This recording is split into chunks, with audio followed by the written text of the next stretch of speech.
Hey y'all, and welcome back. Today got something a little different for you.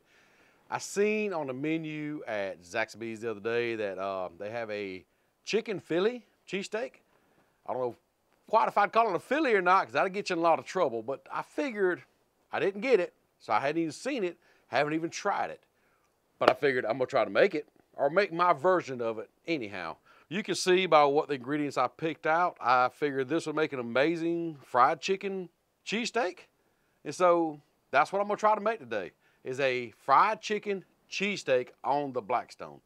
And I think it's gonna turn out pretty good. And now this is one of them recipes that you can really change up and make it yours by just adding, taking away, doing whatever. And at the end of this video, please go down in the comments and let me know what you would do different, what you'd change up, what you'd keep the same. I would love to know all that. But anyhow, right now, you need to go on and fire up that Blackstone, because we got to get this thing hot and get it ready to cook. Now, I'm hoping and I'm thinking that this sandwich is going to be really, really extra. I mean, I love cheesesteaks. I love cheesesteaks. But you add that fried chicken in there to it, seasoned fried chicken, it's going to be even better. So while the griddle's heating up, now's a perfect time to go on and start prepping our ingredients. So I think we're gonna start off with some bell peppers. So my bell peppers, I just wanna kinda come in here and just kinda slice it like that. Don't have to be fancy with it, don't need a whole lot. We're just making one sandwich today. So let's come in here and get this green one cut up now, get it sliced up. And now we can work on this onion. Not really going for a dice, I just wanna kind of come in here and just have sliced onion like that right there. That's all I'm looking for. Peppers and onions are done, but now we need to get that chicken dredged, but we got to season the dredge like we want it. Now, as you can see, we have all-purpose flour, egg wash, and just plain breadcrumbs. It's not really going to add a lot of flavor to this chicken, so we're going to fix that. So in this all-purpose flour, we come in here and add some salt and some pepper. I couldn't find my fresh pepper cracker, so this will work just fine. So salt and pepper and the flour. Now I didn't go a lot of salt because another seasoning we're fixing to use already has salt in it, so I didn't want to over salt. But the pepper, go heavy with it, ain't gonna hurt it. Now egg wash, we're gonna leave it as egg wash. Plain egg wash, don't need to season that. Now as far as these plain breadcrumbs go, who wants plain breadcrumbs on their chicken? We got to have some flavor on that chicken. So we're going to take and mix it with this chicken griddle and these breadcrumbs, make it really good. Now I'm going to take the lid off for this because I want flavor in these breadcrumbs. Don't really know how much I used or how much I need to use, but I know how much I'm going to use. All right, we are ready to start dredging this chicken. And speaking of chicken, I'm using boneless, skinless chicken thighs because, well, you could use breast, and that's what I think that's what they use at Zaxby's. And a lot of restaurants use it, but I find that these thighs are more flavorful, more juicy cuts of the chicken. I just like them better. If you want to use the breast, that's fine. I prefer thighs. We'll come in here in that flour, this all-purpose flour. Dredge it through there. Come in here with this egg wash. Get a good coating of it on there everywhere. And then come in here to these breadcrumbs we just seasoned up. Now this, I want to make sure it's got a good coat of the breadcrumbs on there. That's what's going to give it that good crispy finished texture. That good fried chicken texture that we all want and love. And we'll just repeat that process right there until they're all dredged. All right, last one, y'all.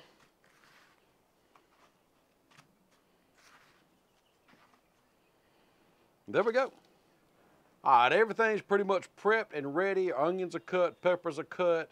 Chicken is dressed for the party. Let's go check on that griddle and see if it's ready. Well, I'm starting to see that white smoke. That means one thing. It's time to get some groceries up on this griddle. Throw down a good bit of oil first, because what we're gonna end up doing is shallow frying this chicken. And get it to frying. Now, when you're shallow frying, try to have your griddle on a level surface as much as possible. As you see, the oil will stay pulled up in the middle, and that's what you want. And any piece that need more oil around it, just come in here and just add more oil around them. Not a big deal, like that right there. But I ain't gonna lie, this is one of my favorite ways to cook chicken on the Blackstone. Man, this really, really provides a great crust and just such juicy chicken. And so now that the chicken is going and started, because it won't take it long at all, let's go ahead and get them peppers and onions going too. I think I'm gonna come over here and just throw down a couple pats of butter. Throw on some peppers and onions, or some peppers. And here's the onions, y'all, and the onions.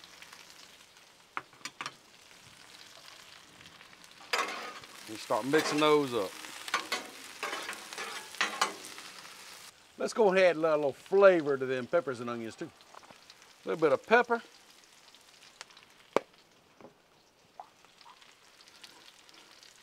And a dash of salt.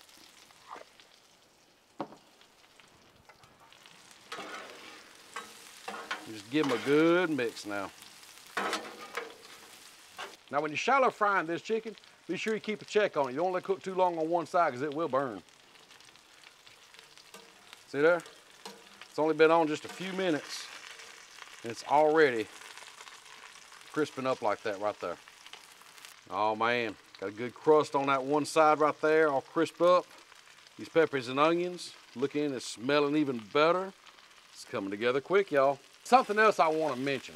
If you noticed, I moved 2 of these pieces over and 2 still cooking right here. It's because I checked them with a temperature probe. 2 of them were pretty much done. The other 2 were close. So what I did is I moved them over here to a cooler part of the griddle. The edges are always cooler than the center.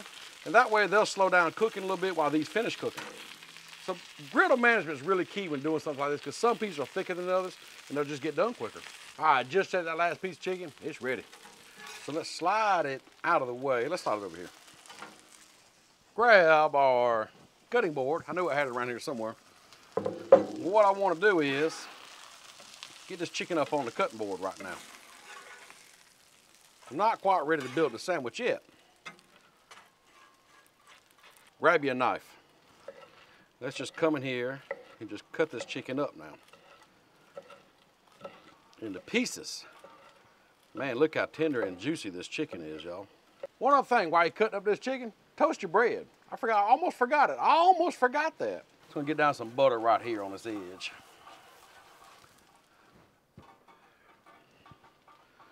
Sub roll. Just lay it on there and let that toast up. Won't take just a second while we finish cutting this chicken up right here and dicing it up. Maybe trying a piece or 2. Getting a leaf off the griddle. Well, that's how you know you're cooking outside, I guess. Let's go ahead and cut some of these burners off, y'all. I'm gonna leave this one burner going over here, just so we can finish up the sandwich. Speaking of which, let's check that bread. Look at that, just what I want. I wanted it more toast on both sides, but it'll work, it'll work. I want provolone. Let's put some provolone cheese down right there. Some chicken.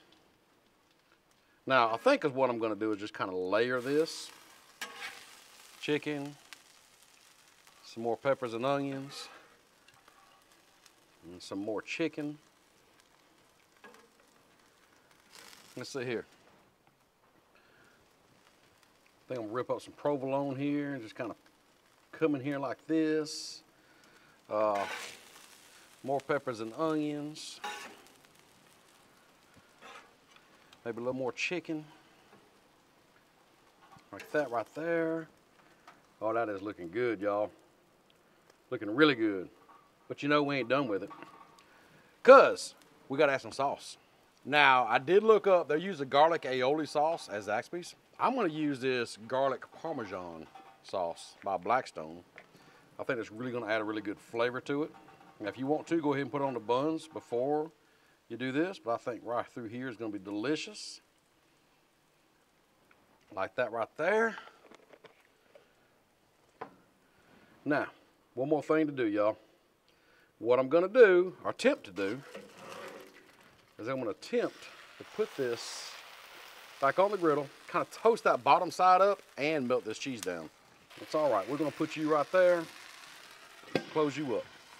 Just let it toast for just 30 seconds or so, take it up, and we're gonna try this thing out.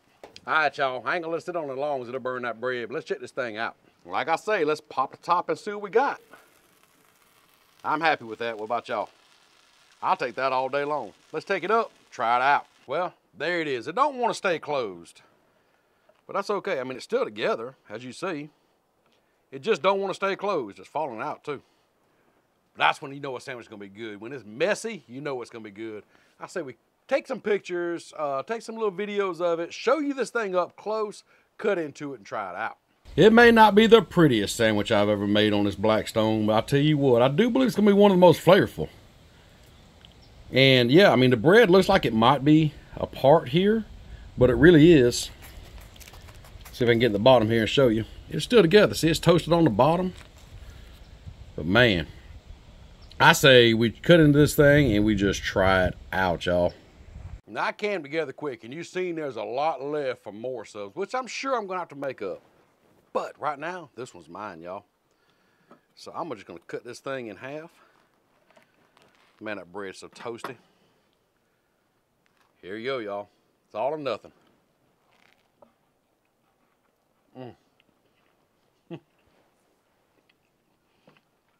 Dang it, boy. I need a napkin.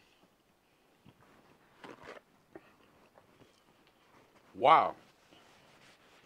Where do I start with the flavors of this? Like I say, it's falling apart, but man, this thing is amazing. Like I said, I tried that chicken without being on the sub. That chicken griddle really came through in that breadcrumbs. Perfect for this. I highly recommend using the chicken griddle for this recipe. Use whatever you want, but I highly recommend this chicken griddle. Just overall, the peppers, the onions, the fried chicken, the toasted bread, and that garlic parmesan sauce that we put on there along with that provolone cheese, man, this sub come together, and it's really, it's more flavorful than I really expected it to be. It really is. This is a flavor-packed sandwich. Try this out. Let me know what you would do different on your sandwich. Maybe jalapenos, maybe sweet chilies. Don't know. There's a million different ways you can go with this to make it yours. And that's what I want to know what you do to make it yours. So with that being said, I'm going to get off here. Maybe I'll go cook some more of these things. And I appreciate it. If you like this, share it out. Would love to have me everywhere. And I appreciate all your support. And we'll see you next time.